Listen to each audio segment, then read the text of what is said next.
Let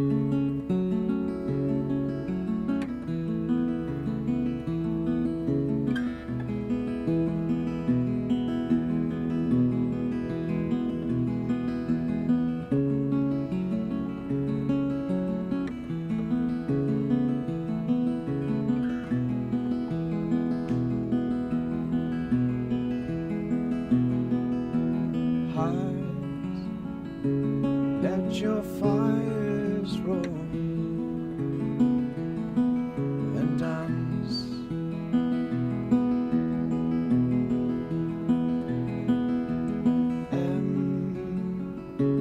Embers and cinders in the dark.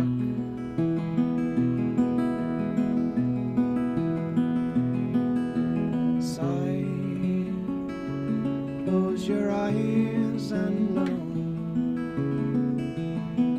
your soul.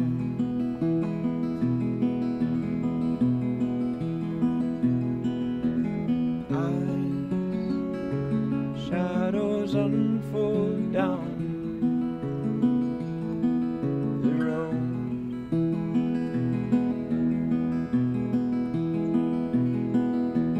Call me a skylark, simple, restless soul. Terence Hanbury White, or Tim to his friends, was born in 1906 in what was then British Bombay. He lived out most of his life in the rural English countryside, later settling in County Meath, where he waited out the Second World War, and finally spending the rest of his days on the Channel Islands in Alderney. White is probably best remembered for his works of Arthurian fiction, inspired by the 14th century work of Thomas Malory, Le Morte d'Arthur. His work is collectively entitled The Once and Future King. Nevertheless, natural history was a lifelong passion for White, and I personally find that his most inspiring and interesting work is England Have My Bones, a collection of his journal keeping from when he lived in a rural gamekeeper's cottage out in Buckinghamshire.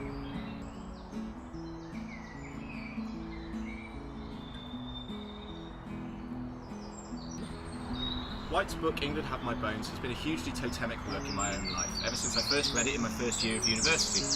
It was actually the inspiration for my own song, Skylarks.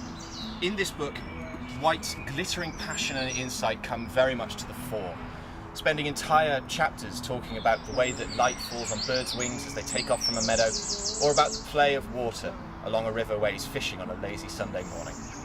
Nevertheless, it's a book that also has hugely comic elements, White himself being a bit of a character.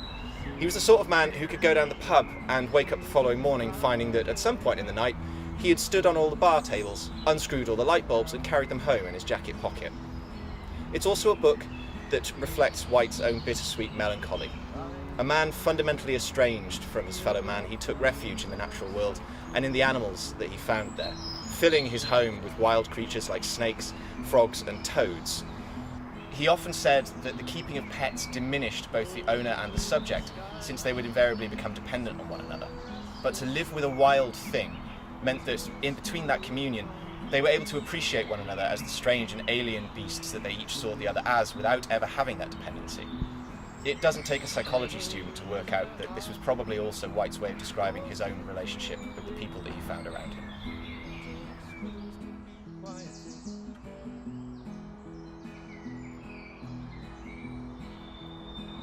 In England Have My Bones, T.H. White's amazing insight comes very much to the fore. His manner of expression is frankly unmatched.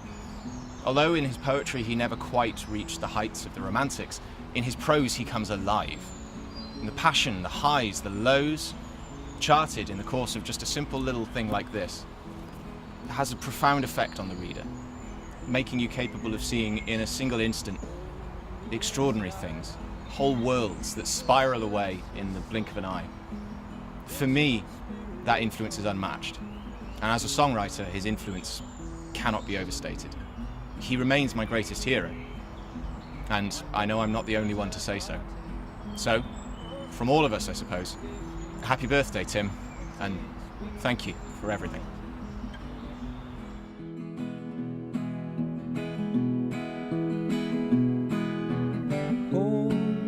Skylark, thunder over brittle bones. Call me a skylark.